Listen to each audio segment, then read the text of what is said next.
Assalamualaikum warahmatullahi wabarakatuh. Tabarakalladzi nazzala al-furqana ala 'abdihi liyakuna lil 'alamina nadhir. Allahumma shalli wa sallim ala sayyidina Muhammad wa ala alihi wa sahbihi wa barik wa sallim asma'in. Amma ba'du. Ingkang kula hormati Kiai Haji Abdul Hanan wa ahli baiti, sedanten kanca-kanca santri peminat ilmu tafsir dan ilmu hadis ingkang kula hormati. Berbicara tentang ilmu tafsir, ada beberapa ulama yang menghindari kata tafsir karena makna tafsir itu memaknai atau menduga apa yang dikehendaki Allah. Tentu itu sulit. Satu, bahwa faktanya kita sudah tidak bisa komunikasi dengan Allah karena tidak ada wahyu lagi. Sehingga dari kehati-hatian ini pernah suatu saat Abu Bakar ditanya, ma makna abban fi qaulihi ta'ala wa faqihata wa abba.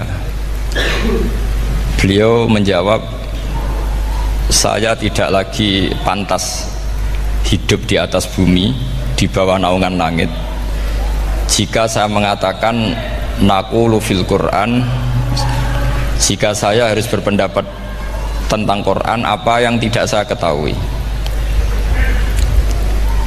Itu kehati-hatian yang dilakukan Sayyidina Abi Bakrin As-Siddiq. Tapi teori ini berbanding paradok, berbanding ekstrim, ketika bahwa Quran itu diturunkan itu sebagai hudan, sebagai petunjuk. Kedua, sebagai bayanan, sebagai penjelas. Dan ini yang saya yakini, kalau sebagai penjelas, Quran itu harus jelas sekali dan bisa menjelaskan. Dan Quran mensifati dirinya wal kitabil mubin, demi kitab yang memberi penjelasan.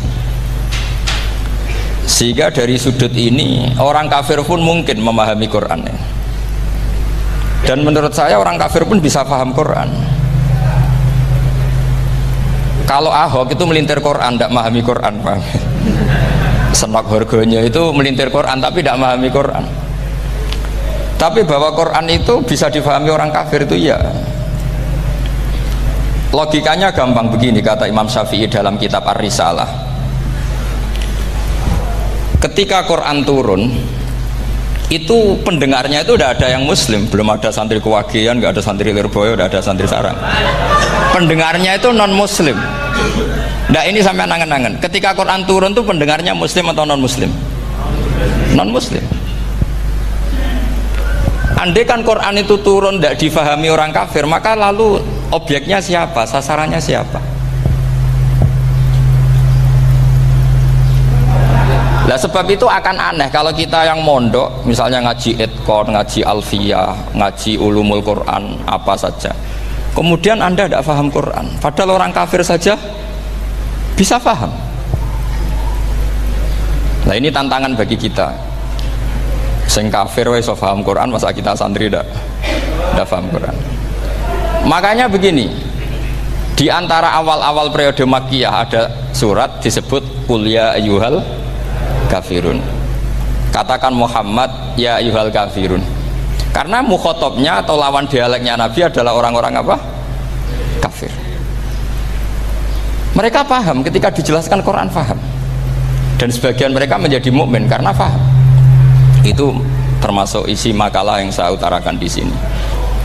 Mereka tanya, ya Muhammad, siflana robbak amin dahabin amin nuhasin amin hajarin. Karena orang kafir jahiliyah itu punya tren yang namanya Tuhan itu fisik. Mereka punya Lata, punya Uzza, punya Hubal. Sehingga kalau Tuhan-Tuhan kita ini dari batu, Muhammad, katanya Anda punya Tuhan yang berbeda. Lalu Tuhan Anda ini dari emas atau dari perak. Turunlah ayat Qul huwallahu ahad Allahus somad. Lagi-lagi mukhatabnya adalah orang kafir. Makanya ini juga akhirnya jadi ilmu madhab, ilmu tentang firqah-firqah dalam Islam, bahwa kesalahan terbesar orang Khawarij sebagaimana yang dikutip Imam Bukhari Nanti sampean cari di juz 4 atau di juz 3, pokoknya di bab babu qitalil khawarid, karena Imam Bukhari punya adat diulang-ulang.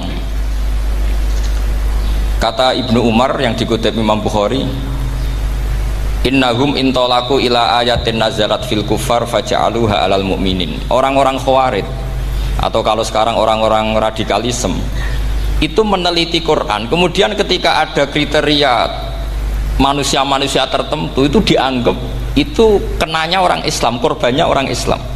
Padahal awal mula ayat ini turun untuk orang kafir atau kritikan pada orang kafir. Ini cilaka betul.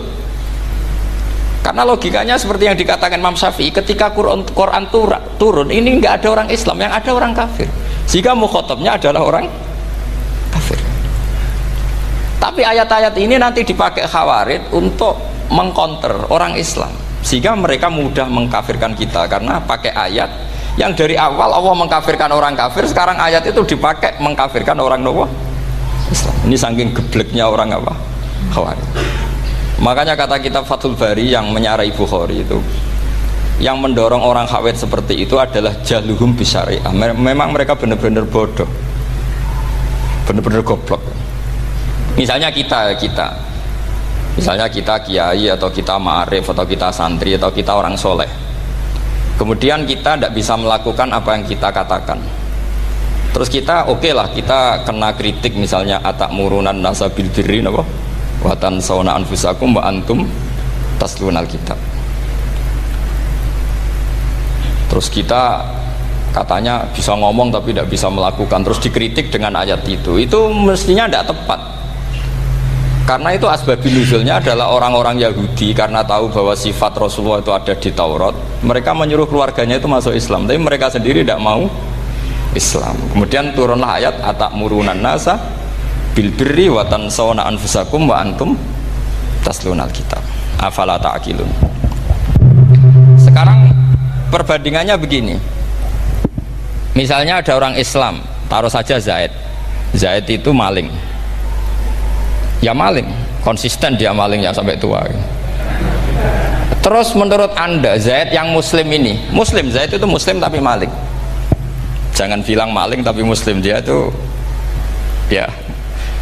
Kemudian Zaid bilang ke anaknya, "Cung, kowe aja dadi maling, dadi santri sing soleh, sing maling bapak tok." Ndak, ini menurut analisis usul fikih, ngomongnya Zaid itu benar apa salah? Benar kan? Nasihatnya ya benar, ngomongnya juga benar. Kamu tidak bisa ngeritik Zaid, kamu bisa ngomong tapi tidak bisa melakukan, tidak bisa. Fa'innal amro bil ma'ruf wajib, wal qawla bil ma'ruf ya wajib, wal qawla bil haqqi ya wajib. Jadi itu hal yang berbeda. Misalnya fa'innal amro bil ma'rufi wajibun, memerintahkan barang baik itu baik. Wa innal qawla bil haqqi ya wajib, mengatakan yang hak itu ya wajib. Berarti Zaid tetap kena khitab, kamu harus nasihati anak secara benar, kamu juga harus ngomong hukum secara benar. Lalu ketika Zaid ngomong hukum secara benar, cung ojo maling, maling ku dosa, cung ojo nerusno profesine bapak maling, maling itu tidak benar. Dia berarti sudah melakukan dua kebenaran, yaitu ngomongnya benar, nasihatnya benar. Dia salah, perilakunya tetap maling. Tapi jangan karena dia maling lalu omongannya nggak salah juga, berarti salahnya malah tiga. Makanya ini pentingnya ngaji sama ulama, sama ahli usul fikih. Jadi tidak bisa dicampur adukkan. Zaid gagal dalam perilaku, tapi jangan gagal lagi di nasihat. Nanti kalau dia tidak nasihati, maka anaknya terus maling, alasannya niru bapaknya. Karena bapaknya kalau mau nasihati nanti disemprit sama santri-santri, "Pak, sampean ora oleh nasihati anak ora usah maling, sampean dhewe maling." Oh, tidak bisa cara usul fikih. Itu malah yudraku kulluh, la yudraku napa? Kulluh, atau bahasa populernya al-maisur la yasqutu bil ma'sur. Misalnya kita sebagai kiai hanya bisa takrib, hanya bisa jurumiyah. Apa muda Fathul Mu'in cek abote. Bulet, maknane bulet. Kamu tidak boleh ngomong gini, "Cung, kowe sebagai muridku kudu nurut aku. Nak gurumu goblok tok takrib, kowe tok takrib wae." Gak oleh ngelangkai guru, gak sopan gitu misalnya gitu. Gak boleh gitu. Tetap kita ngomong, "Cung, kowe aja koyo aku. Kowe kudu alim Fathul Mu'in, alim Fathul Wahhab. Sama ndak bisa protes. Pak guru sendiri ndak bisa. Kebenaran tetap sebagai kebenaran meskipun kita ndak kuat melakukan atau ndak bisa melakukan. Lagi-lagi ayat itu sebenarnya ada untuk kita, untuk orang Yahudi, atakmurunan nasa bil birri wa tansawna anfusakum wa antum taslunal kitab. Sebab itu istidlal dengan Quran itu memang resikonya tinggi kalau tidak bagi mutabakhir, karena ya itu tadi, ini harus ada pengetahuan yang luas tentang asbabun nuzul, tentang kriteria. Nah kalau terpaksa, saya katakan terpaksa, kalau terpaksa kita itibar itu boleh, tapi itu terpaksa, bahwa Allah mengkritik orang yang bisa ngomong tapi tidak bisa melakukan. Tapi itu secara usul fikih itu runyam, teori ini runyam sekali, fatal. Sama lihat tuh di kitab Bajuri atau di kitab-kitab fikih yang lain, ketika Shahibil Burdah atau Shahibil Bur'ah itu yang Imam Busiri itu, Muhammad bin Busiri itu, ini ku salah nama tapi kadung populer. Jadi sebetulnya Imam Busiri itu Shahibil Bur'ah, bukan Shahibil Burdah, tapi kadung terkenal Burdah, kita ikut-ikutan apa? Burdah. Imam Busiri itu ngeluh, saya ini orang yang banyak kesalahan. Di antara salah saya adalah saya bisa ngomong tapi tidak bisa melakukan. Yaitu saya ngomong misalnya orang supaya tahajud, saya tidak tahajud. Saya ngomong orang supaya sholat sunat, saya nggak pernah sholat sunat. Itu sarahnya itu yang menyarai itu kan Imam Bajuri itu, yang sarah Burdah. Itu mengkritik begini. Kalau Anda ngendikan itu fi ma'radi dzammin nafsi, yaitu dalam konteks Anda mengkritik diri sendiri, oke. Tapi omongan Anda salah. Karena secara usul fikih fatal. Fatalnya begini. Misalnya saya nggak pernah tahajud. Ya mungkin itu nyata. Oke, mungkin itu nyata. Apakah kemudian saya tidak boleh mengatakan at-tahajjudu sunnatun? Apa saya diwajibkan diam hanya karena saya tidak pernah tahajud, terus saya seorang kiai yang haram mengatakan at-tahajjud sunnatun? Saya harus tetap mengatakan kalau tahajud itu sunnah. Saya kalau punya santri tetap saya bilang, "Cung, napas nganggur yuk tahajud. Tahajud itu sunat." Karena mengatakan kebaikan pasti bagian dari kebaikan itu sendiri. Makanya kata Imam Bajuri, fakaifa yakunul amru bil ma'rufi mazmuman. Bagaimana mungkin sesuatu yang jelas baik karena memerintahkan kebaikan mazmuman menjadi sesuatu yang tercela hanya karena mengatakan tidak melakukan. Fa innal fi'la ya amrun wal hukmu ya amrun akhar. Itu beda. Jangan karena Anda tidak minum teh karena diabetes, terus Anda kalau ada tamu tidak disuguhi teh. Karena saya sendiri tidak minum teh. Wah ya repot kan gitu.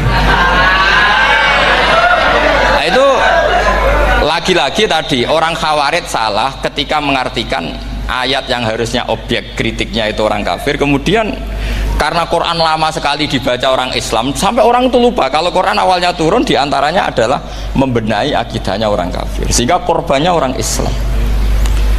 Itu mirip seperti cerita kita ya, santri-santri itu kalau punya musuh itu baca Hizib Nasor.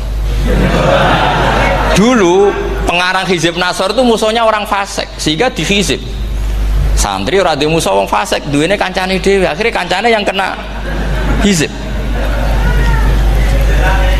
Nah ini penting saya aturkan ya, sama seperti itu. Lama sekali Quran itu hanya dibaca orang Islam dan komunitasnya Muslim, sehingga seakan-akan semua kritikan Quran itu pada orang nopo Islam. Padahal jelas Quran ada kul ya ayyuhal kafirun. Jelas mukhatabnya orang kafir. Sadaqata lakum dinukum waliyadin. Nah ini penting kalau aturakan. Makanya kalau melihat itu, Quran jelas bisa difahami orang kafir. Bahkan banyak orang kafir yang menjadi Muslim karena faham maknanya apa? Faham maknanya Quran. Nah demikian, assalamualaikum warahmatullahi wabarakatuh.